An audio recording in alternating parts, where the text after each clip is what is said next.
All right, everyone. Thank you for joining our deep dive on Consul today. My name is Cody DeArkland. I'm with technical marketing at HashiCorp, and I'm here with Luke Kaiso from our Consul engineering team, as well as Eric Veld from our developer advocate team. And I think Katie Reese is out there from our community team as well. So we're really excited to get started today and to give you a little tour of Consul. I'm mostly here just to tee up Luke and build some hype for him. So Luke's team is responsible for building such known hits as the Consul Kubernetes Helm chart. They build a lot of the really cool integrations for how we tie the Consul platform into Kubernetes. So I'm going to kick it over to Luke and let Luke take us on a tour. Take it away, Luke. All right. Hey, everyone. Thanks for the intro, Cody. Like Cody said, I'm an engineer on the Consul team, and our specific team focuses on Kubernetes. So it's really exciting to be here virtually at KubeCon. And so, yeah, I'm just going to share my screen, and we're going to start up on this presentation. So there we go, like that. All right. If you can't see my screen, just stop me. So what we're going to do today is just to kind of a quick overview of Consul on Kubernetes. It's going to be about half an hour. And we're going to go into kind of some of the cool features that we bring to running Consul on Kubernetes. Obviously, Consul is a service mesh. And so we're going to be talking about kind of some interesting service mesh use cases, a little bit of a tour of how it works, how it feels to run Consul. And then we're going to show some of the cool features that we've released in our 1.8 release. So specifically, what we're going to do is we're going to go over the install. That's done by a Helm chart. Then once installed, once we have our apps running and they've been meshed, we're going to go over some of the interesting features that you get with running a service mesh. So one of them is intentions. So this is our security policy. So this is going to control which pods can talk to which other pods. The next thing we're going to do is we're going to start talking about handling failure. So what happens if some of your applications are misbehaving? Is there a way you can handle that in the service mesh without having to redeploy all of your apps to handle that failure? Then we're going to talk about routing via blue-green deployments. So how you can change the routes of where your apps are sending their traffic, and you can do that all through the service mesh. And finally, we're going to do multi-cluster federation. So we're going to bring up another kube cluster. I'm running over in a completely different cloud, and we're going to show how we can deploy things over there, how the apps between the two clusters communicate, and how we can configure even failover so that if the app in one cluster fails, it can fail over to the other one. So that's what the next slide is. So what we're going to do here is Consul comes with a Helm chart. And so the way you install it is with this Helm chart. So what you can do is you add the HashiCorp Helm repo to your repositories. And then if we do Helm, what is it? Search, I think? Helm search. Yeah. Helm search repo Consul. You'll see that we have a couple Helm charts called Consul. They're all imposters except for this one, which is the HashiCorp Consul chart. You can see here it says the official HashiCorp Consul chart. And so what you can do is you can run Helm install the name of your release, which would be Consul in this case, and then you just refer to that chart. Now, if we just run this, it's going to install the basic installation, but we actually want to configure this one a little bit for the use case that I'm demoing today. So to do that, you add in like a values.yaml file that adds some overrides to the basic installation. So let me just switch to the presentation mode here. So this is the values.yaml file we're going to be using. You don't need to understand all the different options. I'm going to kind of go through that as we go through the demo. But the first one here is the name of the installation, so Consul, obviously. Then our data center name, our cluster name. I'm calling this GKE because we're running on Google Kubernetes Engine, and then we're going to install another cluster on EKS. We're enabling ACLs. So ACLs are access control lists, and they're Consul's security mechanism. And so this is going to be a fully secure installation that we're doing here, and that's what this managed system ACLs does.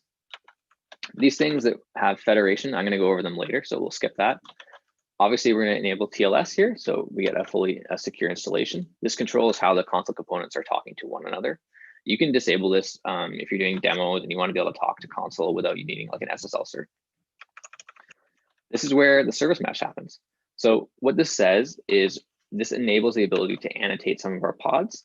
And then what this will do is when you bring up the pods, it's going to inject in a sidecar. And that is basically now you're in the service mesh. And we're going to get into that a little bit more. This is kind of Consul's control plane. So set up servers here. we're setting them to 1 here just because this is a demo, so it'll actually come up a bit quicker. And again, this is all for federation, so I'm going to get back to that later. So we switch over here, we should be able to run this here. And so, you know, I wanted to do a real demo here, so I don't want to speed this up and have this all pre-installed. But that means we're going to have to wait a little bit. But I'll talk through kind of what it's doing as it gets started here. So the first thing it's going to do is it's actually going to bring up this init job, and this is actually going to set up all the SSL certs that the rest of the system will use. So you see that running here. It's going to be writing out a couple of kube secrets out. Now that's done, let me move this a little bit. Hopefully, this is a long deployment name. It's messing up everything. Make that smaller. There we go. Okay, fit it all on one screen here. So now we see all the components coming up here. This is the very first component that matters. This is the server. So this is kind of the brains of the operation. This is the same server here running on Kubernetes is something that can run all the different platforms that we support. And this comes up here, and this is what is used to store all the data for Consul. So it's kind of like its database. So we see now that it's running, and now that it's running, all the rest of the app, all the rest of the components can now start. So we have here, these are Consul clients. So these run in a daemon set. One will run on each node. And what they do is they have a persistent connection to the servers. And when all the pods that are running on a node want to talk to Consul, they talk to their local agent. It's going to then like multiplex all their connections and connection pool them all the way over to the server. So you get a lot of speed increases there and caching. So we're almost done here. We have this ACL init that was run, and now it's been cleaned up. And then the final thing here is this federation secret, which we don't need to get into until later. All right, so now everything's running. So let's take a look at the Consul UI. So I have this little alias here that's going to background this port forward. So we're going to port forward to the Consul UI, and we're going to port forward R8501 to its 443. And then we're going to background it here. So if we go over my browser here, we should be able to go to HTTPS localhost 8501. Now we're going to have to click through this privacy error because if you remember that TLS init, that was actually creating a self-signed cert. We could obviously, trust that cert in our browser and get around with this privacy error. Okay, cool. So here we are, we're up and running. We're running in our GKE cluster, and we only have 2 services running right now. One is Consul, so Consul registers itself, and you can see here the Consul server. And then we have these mesh gateways that we're going to be using for federation later. But if we look over at nodes, we'll see that we do have all the different nodes that we have in our cluster running. Now, one thing I need to do is, because by default, there are some things you can read here, but I'm actually not logged in yet. I don't actually have my ACL token set. And so I won't be able to do a lot of the things that I want to do for the rest of the demo. So what I need to do is retrieve that ACL token. So I have a little one-liner that I've got over here on the right, but basically we're going to get this Kubernetes secret, grab a specific part of it out, base64 decode it, and then pbcopy is just going to bring it into my paste buffer so I can paste it into this dialog here. So paste that in there. Well, that does not look long enough. Oh, I know what I did. In iTerm, when you double click on things, it copies them. Okay, this should work. Okay. All right, so now we're logged in here and we can actually see some of the things that we couldn't see before, like ACLs. So now we've got Consul up and running. What we want to do is we want to bring up our demo app. So our demo app is just going to be a simple 3-tier app. It's going to be a web service that calls an API service that calls a DB service. Super simple. Didn't want to get too complicated here. I just want to kind of keep it simple and show you some of the cool things that the service mesh brings. So if we go back over to my editor here, I'll just dig into one of the services. So in here we have services.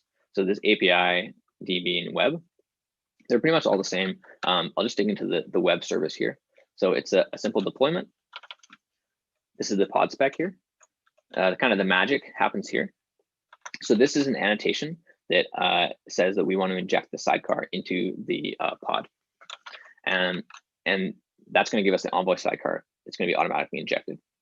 And then this here is setting up kind of that dependency that I showed here. The web calls the API, calls the DB. So this is saying that on port 8080, when we talk to the proxy, which has now been injected, we want this to route over to the API service. So that's super simple there. And then kind of the only other interesting part here is we say here that when we talk to 8080, this is our upstream. So this is going to set up that web talks to the API. And if you look over it on the API service, it's going to have the same kind of thing. It's going to say, I can show that actually. YAML.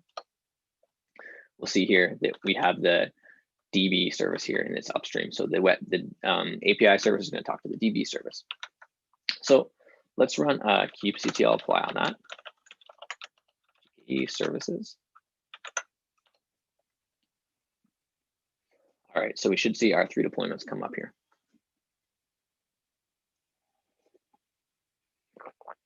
Now, if we look at them, we'll see that they had 0 of 3. That's the number of containers.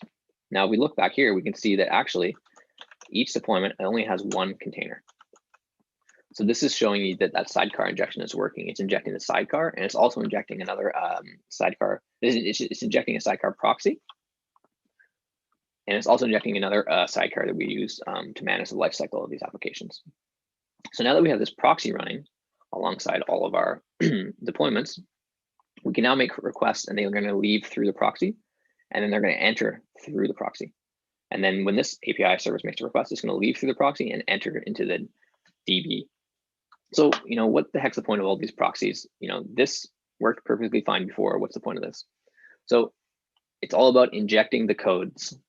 So now that we have these proxies here, we can configure all the traffic for the application. Anything that is doing with network is now under our control, and we can program it exactly for different purposes. And that's what we're going to talk about today. So that's kind of like the main kind of theme here is that now that we have this controllability here, we can program this and we can route the traffic however we want it to route, and we can control it however we want to control it. So if we switch back over here, we should see these things running. If we go back over to our UI, we now see that we have our API service, our DB service, and our web service. So let's just port forward over to that web service, which is our entry point there, and see that everything's working.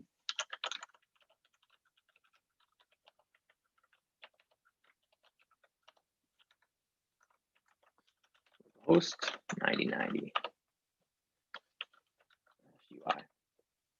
Okay, so this is a cool UI that is built into these services where they actually show kind of their dependencies. So we can see here that the web service is trying to talk down to the API service, but that it's not working. So why is that? Well, if we go back to our agenda here, step number 2 was intention, security policy. So by default, Consul is secure by default, which means that this service isn't allowed to talk to the API service unless it's explicitly authorized to do that. So what that means is if we go back over here into our intentions, we're going to create an intention that allows the web service to talk to the API service. So we'll do that here. Save that. So now if we refresh, we'll see that it got a little bit further. The web service did talk to the API service, but then the API service couldn't talk to its dependency, which, as we know from the diagram, is the DB service. So let's add that too.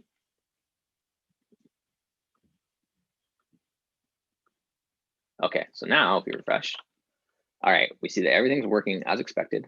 The web service is talking to the API service, is talking to the DB service. But what's actually happening under the hood, as we go back to this diagram, because the requests are leaving through the proxy and entering through the proxy, here we can actually enforce who's calling me. Is the web service allowed to talk to the DB service? Is the API service allowed to talk to the DB service? The way it actually works is when the request leaves the proxy, it gets encrypted with an SSL cert, and the client cert that the web service uses actually has the name web in it.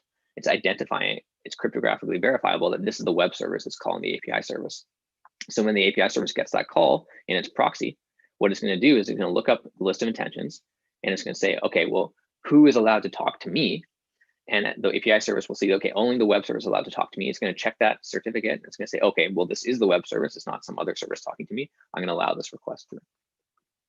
So right there, we're starting to see like some of the power here, some of the programmability that you can just get for free.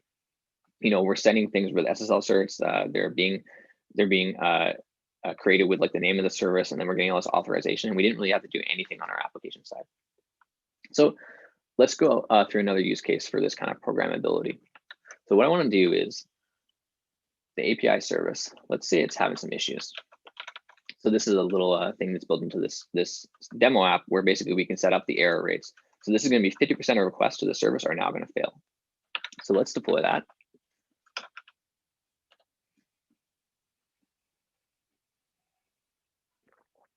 You should see it start spinning up here.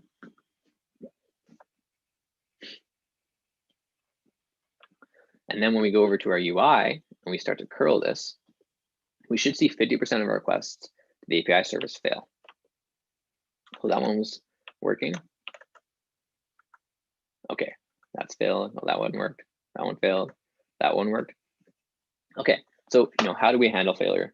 Well, I remember back when I was writing microservices and that was kind of coming to age about how we do that. One of the things we've always built in was retries.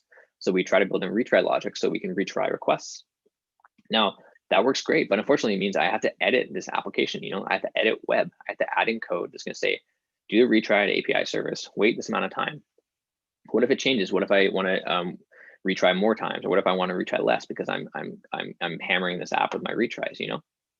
So again, this is where we see the power of the service mesh, where we can program these things. So what I'm going to do is I'm actually going to create a rule that says how often I want to retry this. So if we look over here, Consul allows you to create these config entries. It's going to say, when I'm talking to the API service, I want you to retry on 500s, so HTTP 500s, up to 3 times. So here, this is programming what that proxy is going to do, what its behavior is going to be. So in order to create that, what I'm going to do is I'm just going to set up some. So basically, I'm already port forwarding to the Consul server, which you can see here. This is how we're viewing this UI. And so I just need to set up some environment variables locally, which allow me to talk to that Consul server. And the important one here is I'm setting up an environment variable with my ACL token. This is going to allow me to talk to that Consul server. So what I'm going to do is I'm going to go Consul config write, and then I'm going to pass it the path to that config file. So retry errors, API service, router. Oh, what happened there? So here it says error writing config entry, unexpected response code. But the important part here is API uses the protocol TCP, does not permit advanced routing.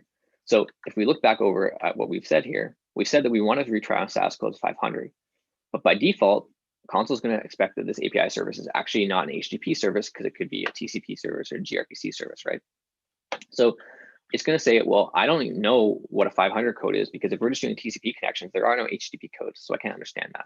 So what we need to do first, we actually need to just tell Consul, hey, this is an HTTP service. And you can set this for the default for all your services if you want. So the first config entry we need to apply is actually the defaults here. And then we should be able to apply the router just fine. All right. So now that we've got that applied, hopefully when we refresh this, we should see no 500s, unless we got 4 or 500s in a row, because it's going to retry 3 times, right? So let's see. Okay, well, it's looking pretty good. Look, it's like it's handling that failure. Interestingly, if you look at the duration of the request here, a request that's going to have to get retried is going to take a little bit more time. So we should actually see this vary quite a bit. And we do, it's 30 seconds, and now it's 17, right? So under the hood, these proxies, they are, when they get a failure, they're going to retry. And so we're programming the behavior here. We can set it to 4 times. We can set it to retry on 503s. We can control what exactly is going on here. So just to recap, we've talked about intentions, so the security policy, and we talked about handling failure. So another thing we're going to talk about then is like, okay, well, we know that we can handle like what happens when the request comes in, authorization. We know we can handle what happens when it fails. But what about just redirecting this where this goes, right? How cool would that be? So what if we deploy 2 versions of our API service, and then we use the proxy to control which one it talks to? But the service here is never going to change. Web is always going to be talking to API. It's never changing any of its code. So let's get a second version of our API service out deployed. I've got that prepped, obviously, because it's a demo. So where is it? A V2, okay. So here we got our V2 of the API service. And the important part here is it's going to have this V2 tag. So let's get that deployed here. So kubectl apply dash and then GKE, and then I think it's service-v2. So we should see that coming up here.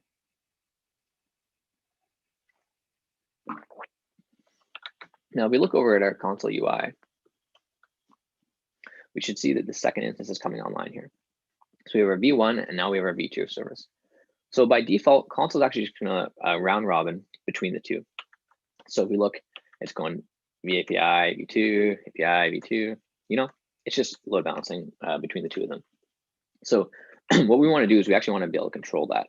So what I would have done usually is I actually would have created a rule that prefers V1 before I deployed V2, because I don't want suddenly traffic being sent to V2.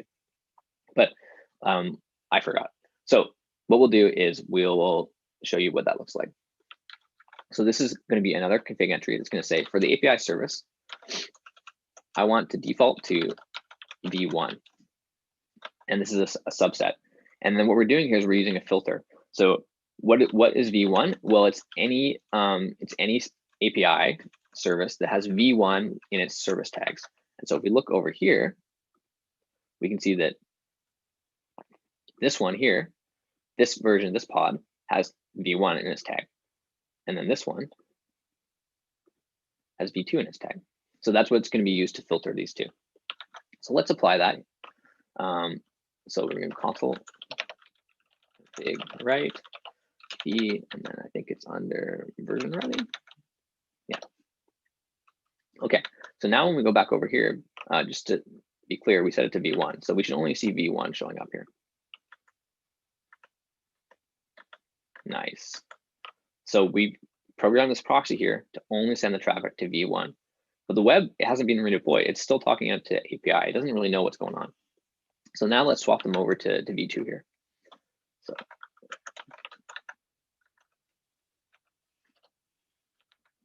switch over here. Boom. We're now fully over on V2. And we could do a lot more interesting kind of programmability here. We could say, if you're talking to API on a specific path or with a specific header, I want you to only route to V2. So there's a lot of stuff we can do here with this proxy and being able to program it. So to recap there, what we've covered is the install. We've done the security policy. So, you know, we haven't really changed the security policy, but it's still working. If I disable this, it wouldn't allow that request anymore. So we're layering on things here. We still have this failure set up. So, you know, if V2 started to fail, it would still work the same way. And then we did kind of a blue-green deployment showing how we can redirect traffic. So now what I want to do is talk about multi-cluster federation. So what we have right now is we have all of our services running over in GKE. But what if we want to run something over in AWS, for instance, for failover, or maybe we're doing a migration, or maybe you know, we're a really large organization and we actually have some of our stuff running multi-cloud. So what I want to do is I first need to set up federation. So this is the ability for this console cluster to know about this cluster over here and to be able to communicate with it. So if we go back over to some of the YAML that I said I was going to get into later, this is the config for this current data center, the one running in GKE. So some of the things we needed to do to make federation work was, one, because we have an ACL system, we're going to need to be able to replicate the ACLs from one data center to another, so that I can take the same ACL token and I can make a request to my other data center. So that's what this does. It says create a replication token. That's going to be used to replicate ACLs. Obviously, we just need to enable federation. So this one, what it does is, in order for this cluster over here to be able to talk to this cluster over here, you know, it needs to present some secrets that says, like, I actually deserve to be able to connect to this cluster. So, you know, it's secure. Not anyone can just talk over to this cluster. It also needs some things like, okay, well, I need to know the address of this cluster. How do I actually route over to it? So that's what that's going to do there. It's going to create a Kubernetes secret that we can export and then import into our second cluster. And this part here, we're going to get into this a little bit, but basically, if you were running, let me see, skip ahead here. Well, okay, let me just skip this one. Okay, so what we want to do, what we're going to try to do is we're going to try to deploy the DB service over here. And then we're going to try to get the API service to route to the DB service, which we should be able to do because, you know, we have proxies, we can program everything. Unfortunately, it's not that simple, because even though we can probably use the pod IP of this DB service, that pod IP is just like not at all routable from GKE. Amazon and Google, they haven't figured out how to combine all of their networks together. And so this pod IP is basically made up, it only works within Amazon, within this specific EKS cluster. And same vice versa, like this API pod IP, this doesn't exist either. So if we were just to like say, okay, well, hey, proxy, go route over to the DB service and here's the IP address, that would totally not work because this pod IP doesn't exist. And so what we need to do is we actually need to set some things up on the edge like this. We need to create these mesh gateways. They actually have a public IP, they're load balancers. And so now the API service, it can talk to that mesh gateway, which is an actual IP address it can resolve, and then it can actually route over to the DB. So I'll get into that a little bit later, but I just want to say that's what that is there. So we've actually already run like the install with these things here. So what we need to do is we just need to take out this federation secret and import it into our second cluster. So if we run kubectl, let me clear this, kubectl get secret and grep for fed, we'll say we have this federation secret. So let's get that. So kubectl get secret console federation -o YAML, and we'll put it into KubeCon secret.yaml. So let's just open that up for a little bit. So I'm not going to ask you to figure out what this is, but this is basically just a certificate that's going to allow us to have SSL communication between the two clusters. And that's the key for it. We have our replication token. We have some hackers madly typing this out off the live stream right now. We have some replication token. So this is what that ACL token is. And then we have a config here. And this is what's going to contain like the IP address of the mesh gateway that's running over here. So if we actually look, we do kubectl get service and we grep for mesh. You'll see here that we have this load balancer that's set up. Now this here is a public IP, but because everything's protected with SSL certs, even if someone tries to hit this IP, which maybe some of you are doing right now, nothing will happen. But please don't DDoS it. So now that we've got this secret out here, we're going to switch context to our EKS cluster. So we're going to kubectl config use context EKS. Okay, so we should see nothing running over here in a second. Okay, actually, 1 second, I have to refresh my Amazon credentials. So I'm just going to stop the screen share for just 1 second while I do that. And you can say hi.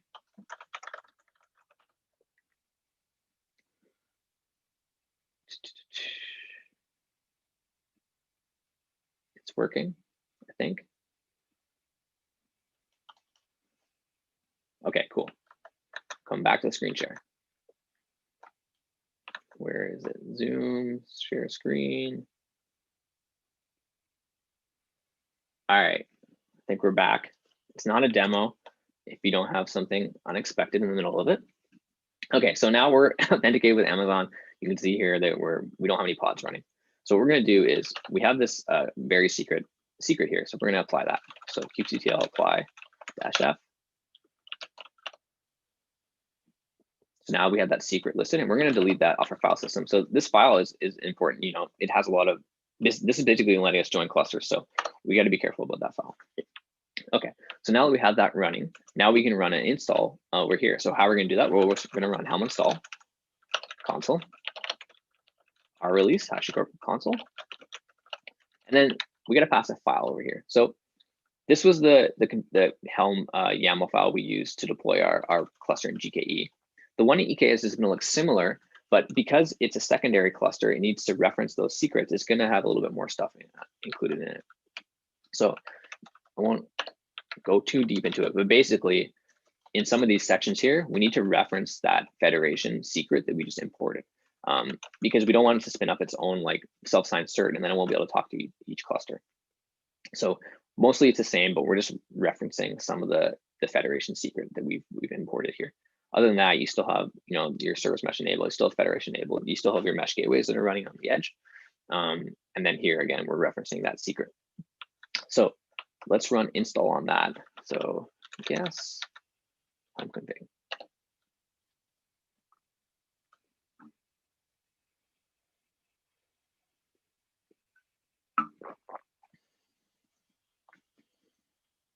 All right, so it's bringing up its TLS container, but it's not going to bootstrap its own CA cert this time. It's going to reuse the one that we have brought. So I just want to, as it spins up, I just kind of want to go back to our slides here and talk about what we need to do. So as I mentioned, we can deploy the DB service over here, but the API can't route to that DB service because this pod IP doesn't exist. So what we need to do is we need to deploy these proxies on the edge with public IPs. And that's going to allow the API service to talk to the DB service. But you might be wondering, okay, well, now do I need to like program this API service with like the IP address of this mesh gateway? And then what if like it comes down and we get a new one? How does that all work? So again, this is where the power of just being able to program these proxies from a control plane is super, super powerful. So this is all going to be handled for you. So the API service, it's still going to say, I'm talking to the DB service. I don't even know. I don't care where it is. But actually under the hood, what's going to be happening is that the proxy is going to be redirecting that request over to the mesh gateway. And if the mesh gateway goes down or another one comes up, it's going to be updating its list of addresses, and it's going to make sure that it's always routing over to the DB service. The other interesting thing that's going on is that, okay, well, now we're going across the public internet. So that seems a bit dangerous. But luckily, because we're all TLS encrypted, this is still secure. So when we ingress into the mesh gateway here, it's only going to, the request is going to only be allowed through if it has, if it's signed by like the same certificate authority. And so we're kind of stopping requests at the edge here, even though this is exposed publicly. And then that's going to come through here to the DB. And then again, because we have this client certificate that says, hey, I'm the API service, and it's only me that's calling you, the DB service here can look up those intentions that we have here, and it can check, okay, well, is API allowed to talk to me? Okay, yes, it is. So you see here, we're using all the exact same tools, all the same workflows, even though we're running on completely different clouds. So let's see if this has come up over here. Okay, so it looks like everything is nice up and running. So what we should be able to do, cross your fingers, is refresh this page here. And the trained console eye will notice that this now has a chevron here. So now we see that we actually have two data centers. We have our GKE, which is what we had previously, but we also now have, okay. That sometimes happens. I think it will resolve itself in 1 second. The mesh gateways are probably still just coming up. So while I'm over here and waiting for that to resolve itself, what I'm going to do is I'm going to deploy the DB service. So I just want to make sure that I'm still in the right context. Config, use context or current context. Okay, cool. So I'm going to run kubectl apply -f, and here I have the DB service that I've set up. It's the same DB service that's running over in our GKE cluster. The only difference is we've added a name EKS, so we can just see that we're routing to the one that's over in EKS, not the one that's over in GKE. Now, when we go over here, what's going to happen when we refresh this page? Which service is it going to prefer? So we can see here that it's always using the one that's still in its local data center in GKE. So this makes sense. This is the default where it's going to prefer to route to the one that's running in the same data center, right? It doesn't want to route over to a completely different data center unless it's specifically being told to do so. That's going to help a lot with the speed. So is this working? Okay, cool. So you can see here now that we have an EKS cluster, we have our DB service running, and that's looking great. It's all set up here, but it's not being routed to because it's in a different cluster. So what we want to do is to show this, I'm going to set up a rule where if the DB service in this cluster fails, it's going to fail over here, because we don't want to like be load balancing across these two different services. It doesn't really make sense to make these like completely, cross internet calls. So what we're going to do is we're going to set up a rule in here, federation, that says when I'm talking to the DB service, I want you to fail over all calls to the EKS cluster. And it's a failover, so it's only going to happen if that DB service isn't working in the current cluster. So let's do console config write GKE federation. Okay, so now we're in the EKS cluster. So let's switch context to our GKE cluster, and then we're going to scale down that DB deployment. So we're going to go kubectl config, use context, GKE KubeCon. Okay, so now we're running over here. We see this is looking good. So what, just to set it all up, make sure that this is still going to db-gke. So we're going to run kubectl scale deploy /db. We're going to scale this down to 0. So you would see this starting to terminate here. And now when we refresh this, boom. Did you catch that? We're now fully failed over to our EKS DB. This is running in a completely different cloud, in a completely different data center. And we've seamlessly made this change, but we haven't done any changes to our apps, right? We just deployed them here. And this is being now routed fully through the mesh gateway over into DB, but it's all completely transparent. You don't really notice what's happening. Yeah, so that's the demo.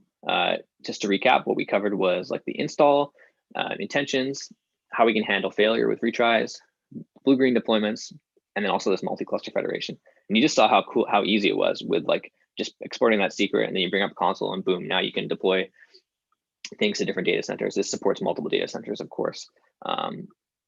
Super simple, super cool. All right, I'm sure there might be a lot of questions, so I'll be in the chat afterwards. And thanks very much for listening.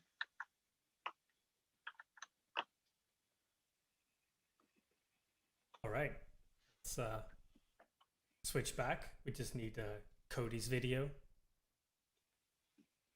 There we Back go. in the game. Oh no, now your names are switched again. Well, Is that get Spider-Man meme where it's like, yeah, sorry. All right. So during this session, we actually got a lot of very interesting questions. Do we maybe want to reiterate some of those just to like capture them in the video in case people find them later? I think there's definitely like a fair amount, and Luke, maybe you can unpack this a little bit. Like there's definitely a fair amount of conversation around like multi runtime environments. So like the initial question was around, hey, can I take VMs and have them join or federate into Kube? Can I have VMs join as clients to a Kube-based cluster? Reverse? How does routing happen between those? Like if you want to have like meshes meshing between those two environments. So if you want to unpack that a little bit, I think there was a fair amount of questions around that concept, especially around migration. yeah, absolutely. Yeah, so absolutely, that's kind of Consul's bread and butter, is this idea of running on multiple platforms. So be it on Kubernetes or on VMs. And so we absolutely support federating with a cluster of VMs and Kubernetes and vice versa. And there's like some pretty detailed docs on our website about how to do that. It's going to be the same kind of idea where you have these mesh gateways that are run kind of at the edge of each thing. And they allow routing into the private networks of each cluster, right? And it's going to be using the same SSL and everything. I think the biggest difference when you're running on VMs is like you're going to be using like your systemd scripts to run these like the mesh gateways, for example. Whereas in Kubernetes, it runs as like a deployment, and you get a load balancer for free and everything like that. But overall, like the workflow is going to be the exact same. You're going to have like your dropdown will now have the VM cluster in there, and you're going to have your services running the VM cluster. And once you set up the proxies, again, it's a little bit more involved because you don't have this automatic injection where you get in Kubernetes where it's automatically adding in these pods. You're actually going to have to like spin up these proxies next to your apps. And but once you have that, then you have like, which end up being systemd jobs also, right? Not to interrupt. Like if you want to run like the Envoy alongside, like as a sidecar inside a VM, it's just another systemd job at the end of the day. Absolutely. And there's also some features too there where, because we do know that like having to put a proxy next to all your apps is so easy in Kube, but not that easy in VMs. Like it's, you have to reprovision some of your stuff, right? We've actually built out a lot of new, really cool new features in Consul 1.8, which is the idea of being able to bridge the gap. So maybe you're migrating, you're going to run proxies along your apps, or maybe you don't want to run proxies along your app. You just want your VM cluster to be part of the service mesh, but it's not going to have like the full SSL connectivity for everything, and it doesn't need full programmability of the proxies. So we have this idea of terminating gateways and ingress gateways. So a terminating gateway is, say you're coming from your nice service mesh to kube cluster into VMs. What we can do is we can actually terminate that SSL connection, and then we can have that terminating gateway route to your VM services that don't necessarily have their proxies alongside of them. So some of your legacy services or whatever. So you still get like you can control all the different routes up until it hits that terminating gateway, and then it's going to route kind of just normally over to that other service. So this is a way you can kind of either like migrate your apps, or as you're adding those proxies to your VMs, or maybe you never want to, but you just want to have like the service mesh and all that functionality within your kube cluster, but you have a couple of services outside of it. So yeah, absolutely, that's totally supported in Consul, and there's docs on our website about how to do it. I think what's like really interesting. Go ahead, Eric. Sorry. Well, it also works really well for services that are maybe hosted, like say for instance a database in the cloud provider or cache or whatever. It works really great for that as well, the terminating gateways. And just to hit on the VM workloads, like an option, if you don't want to start the proxies yourself, you could always try Nomad, which can inject it in the same way as the Kubernetes helm chart does. Yeah, that's kind of like, that's one of the things I was gonna just mention around that, is like there's Luke kind of unpacked like these different types of environments, but when you look at like a practical implementation of that, like all of those things fit together in a really interesting way. Like to Eric's point, if you're running something like Amazon RDS, or you're running managed Postgres in Azure, it's totally reasonable to have a terminating gateway sitting in front of that. Likewise, like on-prem, to Eric's point, if you're running, if you're using like Nomad as a traditional scheduler, running in virtual machines, you've got your VM-based Consul cluster, and you have those environments meshed together using like the mesh gateway. It's very easy to take the same like traffic policies that Luke was using in his demo and say, hey, I'm going to migrate from this on-prem huge Postgres database that's running inside my like traditional data center, use the traffic policies to actually like move that traffic over into the terminating gateway in like Azure, as an example, using a terminating gateway sitting in front of a managed Postgres. And now you're out of the business of managing that like artisanally crafted virtual machine hosting your Postgres database, which I think is like a super valid use case when we talk about like kube environments and how people start to migrate traffic into those. Like the idea of full stop cutovers is kind of a scary thing. And when you can gradually kind of leak traffic over, bleed traffic over via a traffic splitting policy, I think that solves really interesting workflow problems that people have. Yeah, and it has a nice added benefit as well, that you can use intentions to actually choose who then gets to speak to that database. So you can actually limit it to certain applications because it's now somewhat part of the service mesh. Totally. Right. Let's see, let me quickly scan. So, Luke, could you maybe tell us some cool things you were working on and what we can expect? It's now KubeCon, so a lot of Kubernetes news. Do you have anything nice to share, or maybe some interesting directions where we're going to go? Yeah, absolutely.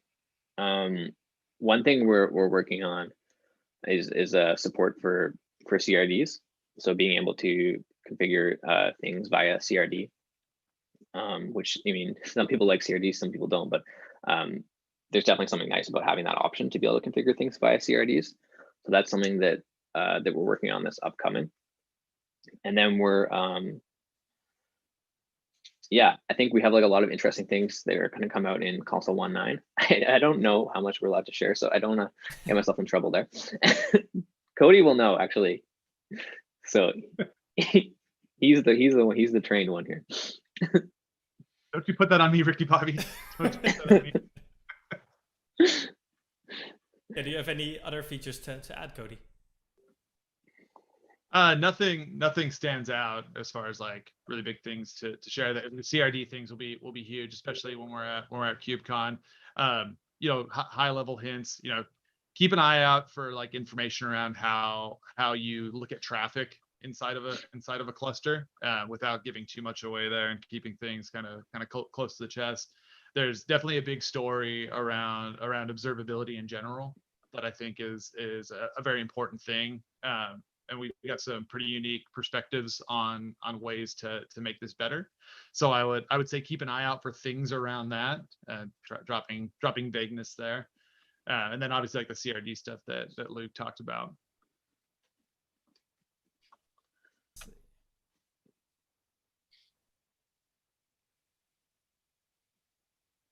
So yeah, I think that there was one of the things that just popped up in chat. I saw looks like Ivan talking about needing more Nomad. What I think is like super interesting about Nomad is I came into HashiCorp from a Cube team.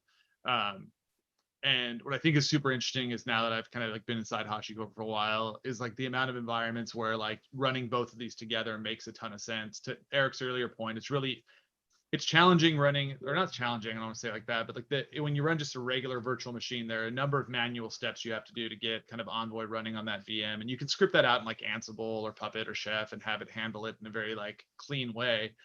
Or you can just use Nomad and have it drop a proxy alongside your services kind of automatically the same way you get in Cube.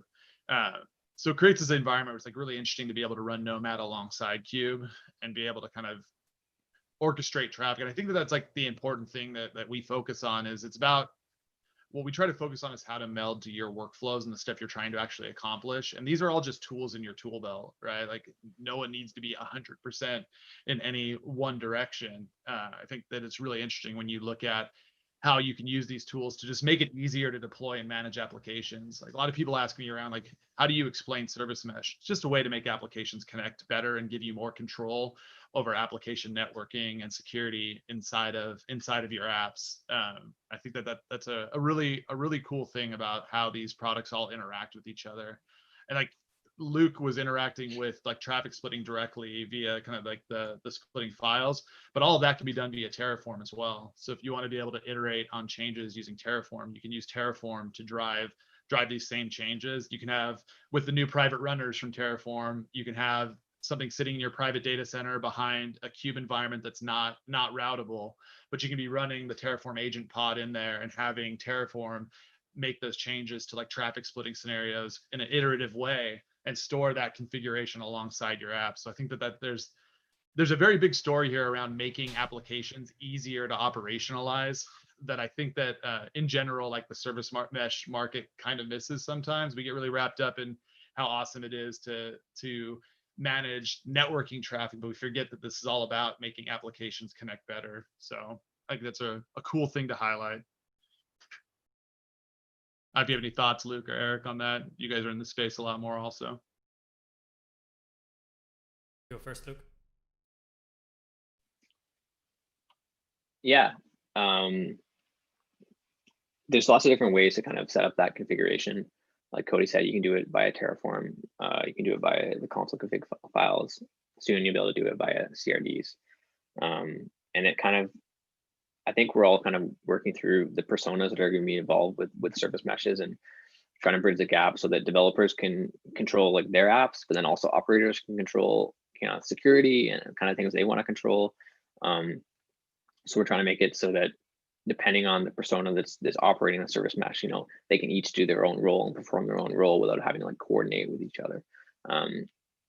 So for instance, like you can see the intentions being managed by maybe a separate team, like security team, where you have to get authorization to talk to the DB, for example. But then we could see like something like the routing or the retries be managed by like the application developers themselves, right? So they can control how their retry behavior works. So that's kind of one of the reasons we split it up and some of the capability we have around like permissioning and the ACL system there. Yeah, to add to that, I also really like that the CRDs give you some additional insight into what is actually configured. Of course, you can find a lot of the things in the UI or write commands with the CLI, but just having the actual configuration there as a CRD can be very useful to just understand like, okay, why is something routing a certain way without having to go into the discovery chain.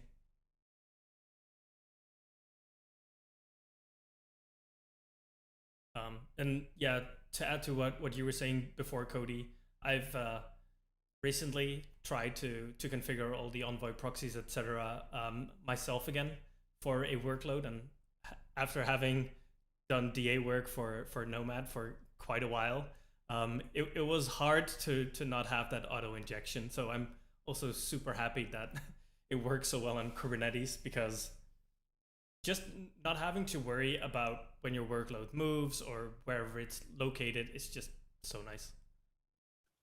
Yeah, you know, in my environment, like the demos I do, I'll typically build I'll build my VM based image with Packer, and I'll have Packer include all the configs for Envoy. But even with that, right, like that gets you kind of like down to the last mile, but you still have that last mile config of going into the VM and editing the systemd file to reference the right service, so that when the sidecar comes up, it's referencing the right service inside a Consul. So it's like you can only get so far in the configuration. Reversing this, like you could get almost the entire way if you're running Ansible outside of the system, or Puppet outside of the system, and interacting with that like after runtime. But the zero thought behind the kube injection or the Nomad injection is just a really good first class experience. Yeah. Oh, my microphone is quiet. Let me bump that. Thank you, Taylor, who really wants to hear me.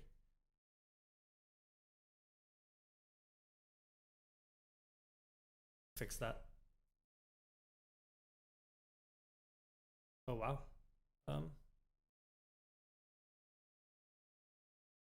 Well, I hope that's better. Should be a bit louder now. It's very loud now.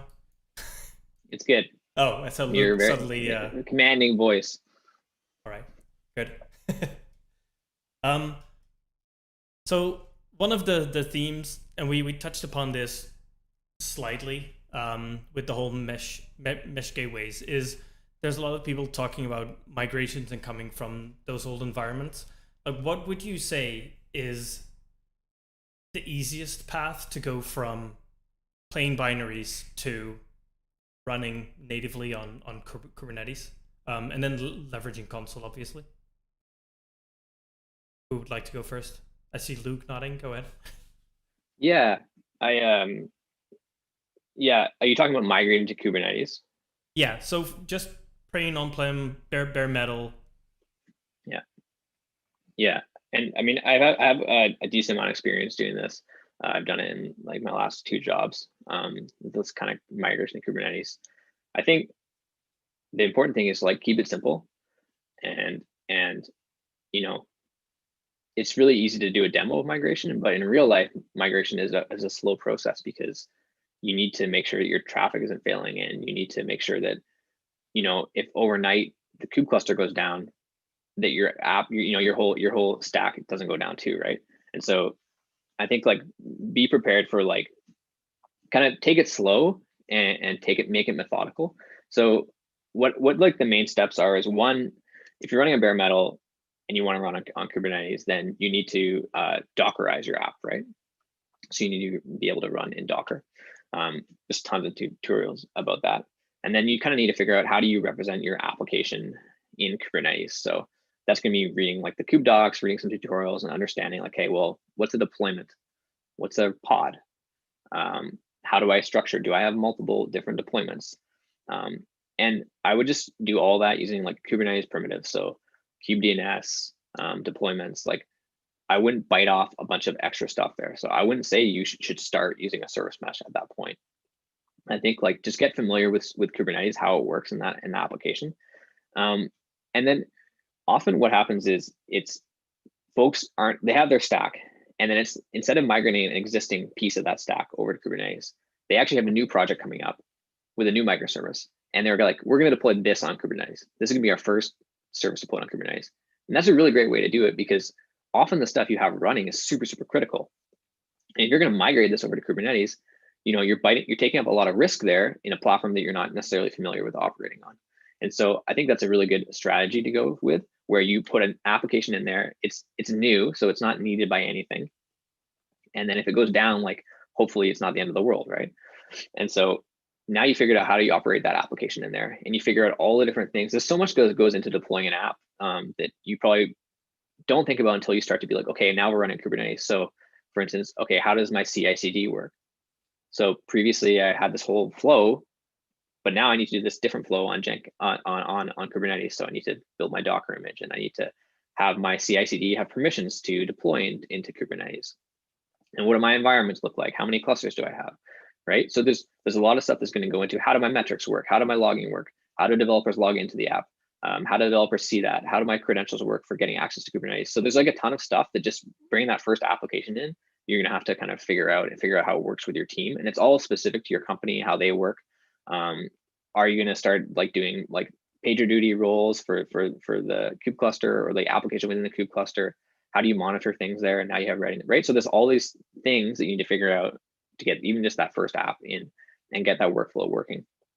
And so one thing you'll find though is really interesting is you can automate so much more when you're in Kubernetes. And I think that's really exciting when you kind of think about like how are we doing logging and how are we doing all these things. It's like, okay, well now we have so much pluggability here. It's really cool. And it's also an opportunity to maybe re-architect like some part of your stack. But don't go crazy. Don't try to have a completely different flow for your new app in Kube. Once you got that app in Kube running, okay, how do you route to it, and how does it route out to your stuff running over in bare metal? So one way is like load balancers that run. But if you have like 20 apps, you probably don't want 20 load balancers. They're pretty expensive. And so this is where you look at the idea of like an ingress controller, where you can expose all of your apps in Kubernetes through one load balancer or a pair of load balancers. And then you're doing routing based on like host name or whatever. So you got to figure out how you're going to get stuff into Kubernetes. And at that point, like you can use a service mesh to control that routing there. But I think like I would advise like take things slow, don't bite off too much technology. I remember when we did our migration to Kubernetes, this was before EKS existed, and we actually had to run like an overlay network that allowed you to like have the pod IPs routable between regions. And so we were biting off a whole bunch of technology right there. So at that point, it didn't also make sense to bite off like, okay, and let's also run proxies between everything. And then like when your traffic fails, you're like, okay, is it the overlay network? Is it the proxy? Is it my security, right? So you don't want to have too much of that stuff when you're first getting started here. So yeah, you can have like, you got to figure out how you can route in and then how you can route out. And that's kind of the very first piece, and get that started there. And then once you have that mechanism, then it's going to be so much more easy to migrate these things, because you have all your playbooks kind of set up for how you're going to do that. You know all your routing and everything like that. And then from then on, I think it's kind of like the first service is going to be like this. It's going to be like, how come we don't have a service running on Kubernetes? And then it's like, boom. And I remember that we, at my previous company, we migrated within the first, it probably took us like 5 or 6 months to bring up Kubernetes, because this is like back in the days we didn't have EKS, so you actually had to provision everything from scratch. So it took quite a while to figure out all the processes. But then 3 months after that, where we had been like, okay, developers, deploy whatever you want to Kube, we had 100 apps running Kube. So it's, take your time on that first initial ramp, but then it's really exciting once you get past that part.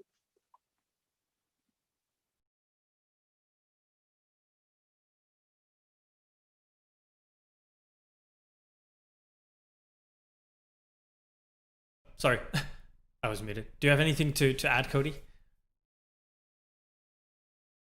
No, I think Luke hit it really well. It's easy to jump in and show a demo where you suddenly move everything from one location to another and everything goes flawlessly. But in reality, these things are so much more gradual, and it's more about like using technology that allows you to do that over time in a really controlled way, but also to like fall back very easily in a very sudden way when things don't work.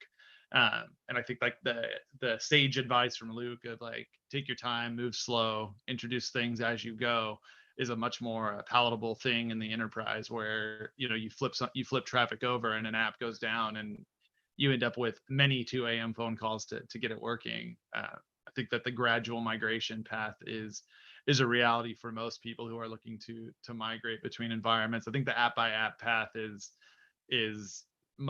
very likely, in the sense that I'd say it's pretty uncommon that people will say, hey, look, we're moving these 30 apps that are living VMs this week to Kubernetes next week.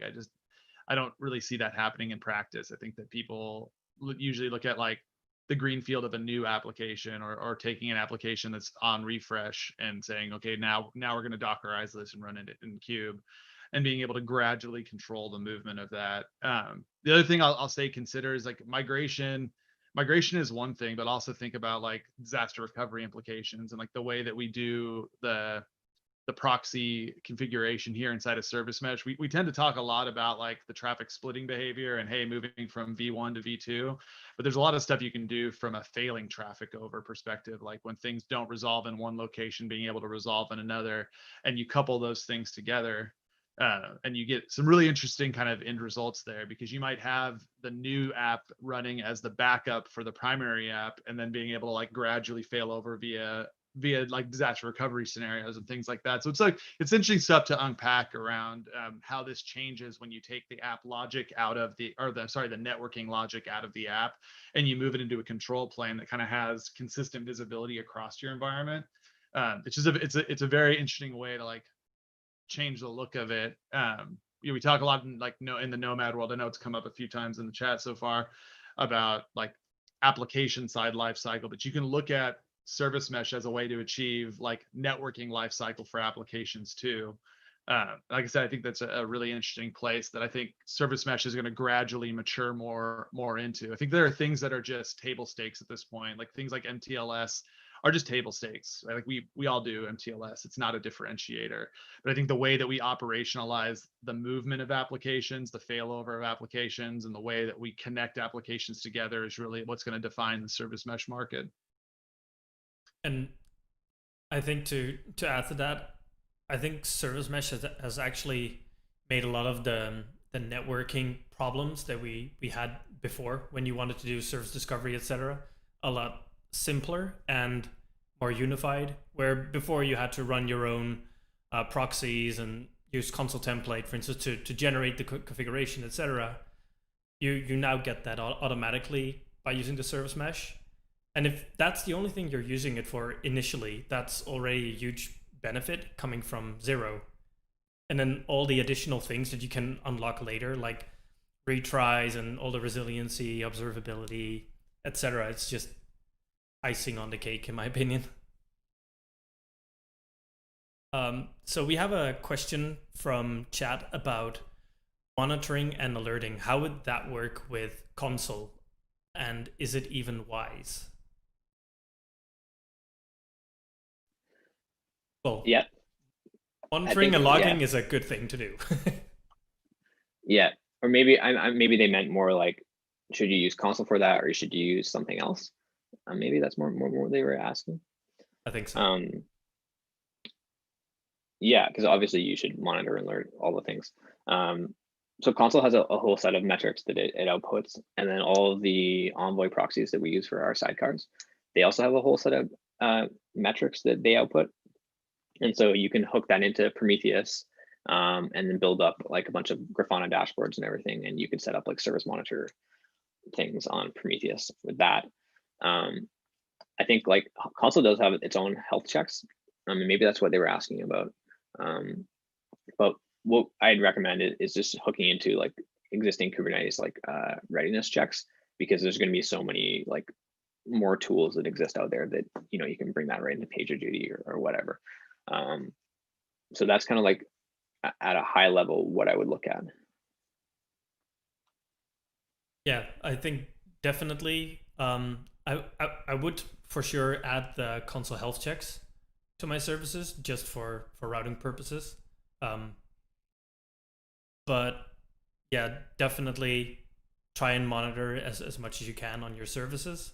But Kubernetes probably has more insight into that.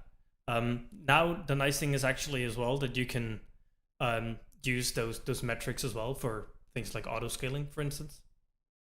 So all these sidecars emit a lot of traffic metrics, so HTTP, error codes, etc.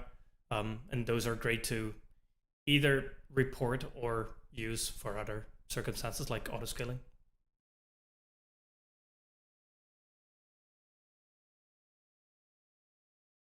And then they were asking Prometheus and Datadog, for instance. Well, it's fairly easy to hook those in in Consul and emit them, especially from the sidecars. And I believe you can also output to Prometheus for the server metrics as well, right? For the Consul server metrics? Yeah, like the agent metrics, etc. I think you can export those. Yeah, I think it uses that Go metrics library, which has support for a bunch of different output formats. Yeah. We have another question. Somebody was trying to convince where he works to use Consul, but he wasn't able to. They own a data center with multiple clusters, OpenStack, Proxmox, Rancher. Any migration advice to gain quick value?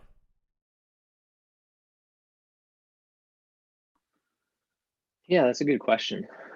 I'd be interested in how, I think like even without the service mesh, you get a lot of out of console DNS. I'm wondering how they're doing routing kind of within OpenShift and what they're doing there and how they're routing in between, OpenShift and Rancher. OpenStack. Sorry, OpenStack, yeah. And I think there's a couple like use cases that I would like look at. Does this make the argument for moving to Consul? So one would be handling failure, having kind of a global view of everything. And if one of your OpenStack VMs goes down and the services on that are no longer accessible, how is that failure being handled? Do you have to like manually edit like a bunch of load balancers rules to be like, okay, that IP doesn't exist anymore, right? So here you can see where Consul would be useful, where because Consul can detect that failure, it can kind of be like, okay, well, that node's down, I haven't heard from it, and I will eject all the services that are running on that node from my list of services that I can route to. And that can be done just using Consul DNS, so you don't need to bring in the whole service mesh right away. And then the other kind of use case, if you want to move to the service mesh, is TLS and security. So in between apps, for instance, say you have stuff running on Rancher and say you have stuff running on OpenStack.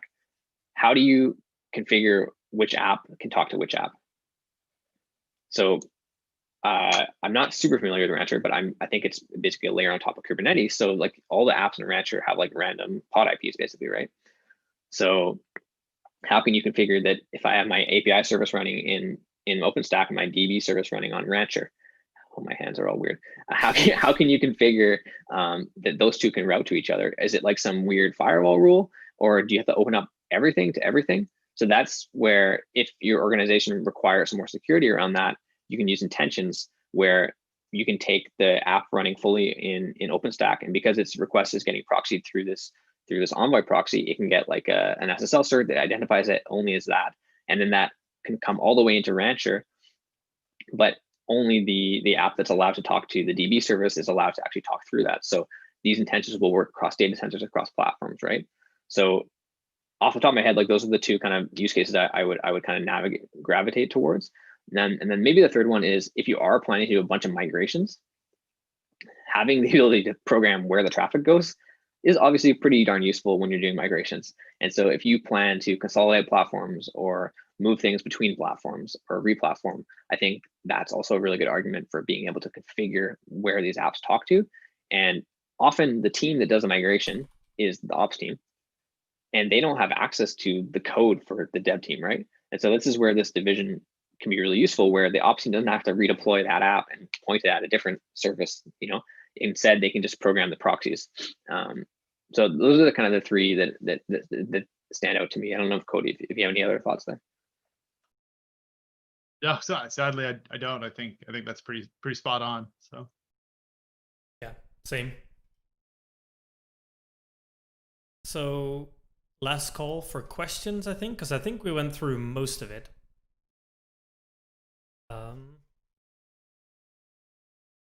Oh, let's see, somebody's adding. So they've gone with MTLS via a Bastion host using Vault CA for each cluster.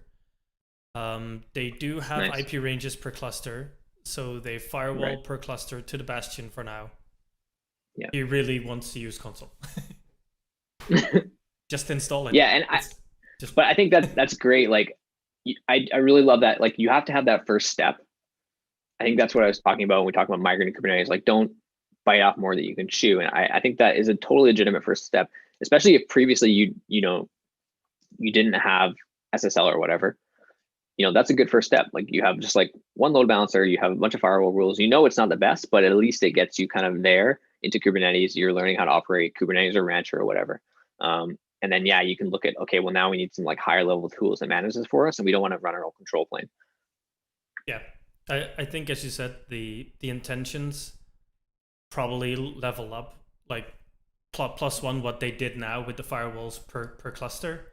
To like when you're using intentions, it doesn't matter anymore where a service is in which of the clusters. You can specifically mention which services talk to which service, basically moving from host-based to service-based security, right? All right. Yeah. Well, if I think that was the last of the question. Cody, do you want to round it up? You did the awesome intro, so. Sure. What was it? I wasn't prepared. But, I know, but I can say some randomness on the way out.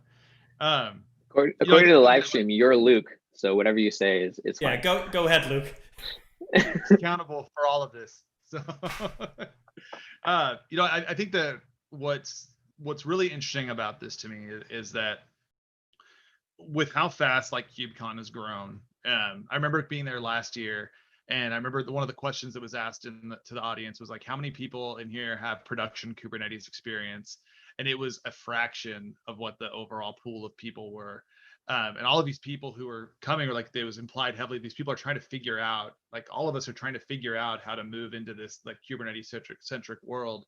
And what's really cool to have someone like Luke be able to come on here and tell a story about the way that these things function in like a kube native world, and how you can take this infrastructure that lived in virtual machines historically and move it into this kind of cloud native world, is a story that I think the majority of people right now are trying to solve. Service mesh is a word. It's a buzzword that lives in the industry, that has a lot of things associated with it. For our part, and what we're trying to do inside of Consul is look at the workflows and the problems that people have achieving that goal of connecting environments that are very uncommon and very different from each other, and creating some sort of central control that exists above all of them. And when you have that in place, it becomes really easy to start to apply consistent policy. This becomes something like Terraform taught us to include the way infrastructure is built alongside your applications that are deployed. And we see people committing that code into Git now, and that lives alongside their application as part of that artifact. And things like Consul allow you to do that same definition for the way that network communication and the way that traffic is configured inside of your environment as well. And I think that is the value of service mesh. It's not really about being this buzzword that gets installed in a single kube cluster and now you get MTLS. There's a bigger story here about how we create consistent communication between environments, how we allow you to have the flexibility to move traffic between those environments, and how we give you just a greater level of control around the way you deploy and operationalize applications. The best service mesh isn't going to be the one that has 1,000 features packed into Envoy. There's a ton of stuff that Envoy can do. The best service mesh is going to be the one that operationalizes the way we all deploy applications. For our part, we're doing our best to do that in a way that solves the workflows for our customers. Maybe we hit the marks most of the time, maybe we don't, but so far we're feeling pretty good about where we're at. So thanks, Luke, for doing that demo. I don't know, based on this rant that I just had, if there's anything you wanted to close up on that, Luke. No. Or Eric, you guys both do this, so I'll give you guys just a chance for a final comment before that was a pretty darn good ad lib if you didn't have that prepared. Yeah, thanks, Luke.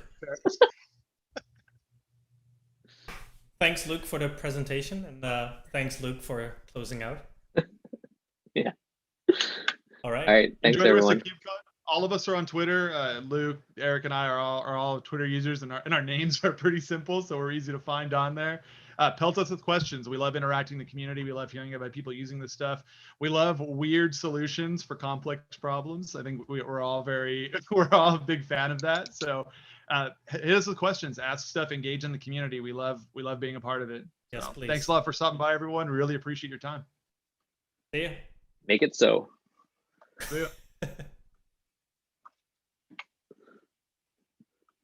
Okay.